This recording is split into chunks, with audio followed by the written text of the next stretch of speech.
to let the water systems and food systems and planetary climate systems get destroyed. That is the stupidity which rules us today. So our challenge really is against stupidity. Finish the water, you'll find a substitute.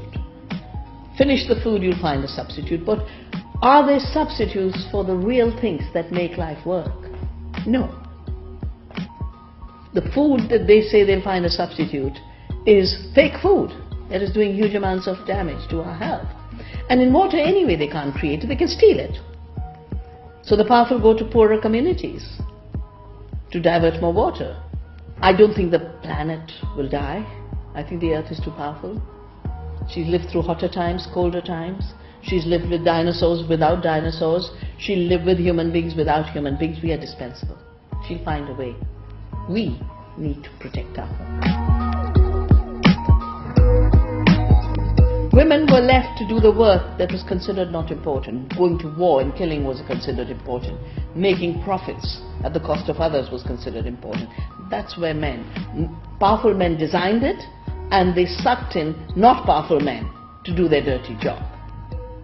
Women were left to do the real things, provide the water, provide the food, take care of family. The values we need are the values of knowledge of how to live with nature. That's what women's knowledge is. We need knowledge of how to care.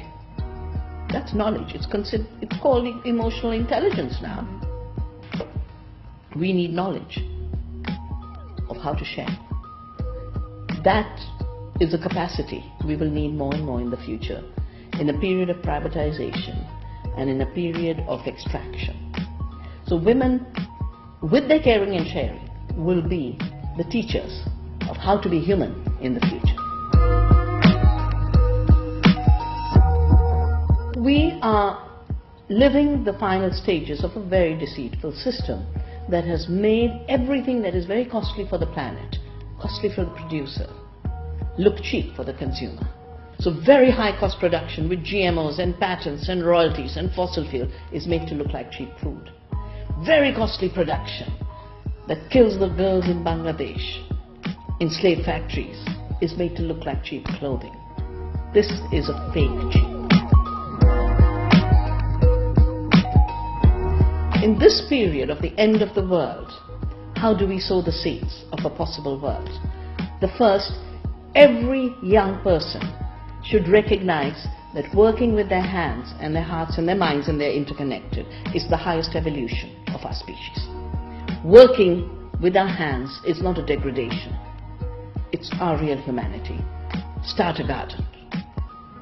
Create a playground in the way you grow food. Save seeds. Cook. It was treated as a backward activity that your mother cooked and was treated as not work. But she is the reason you are sustained. Start cooking classes. Get grandmothers to teach you how to cook. Create community. We are not atomized producers and consumers. We are part of the earth family. We are part of a human family. We are part of a food community. Food connects us. Everything is food. And finally, never be afraid of deceitful, dishonest, brutal power. That is true freedom.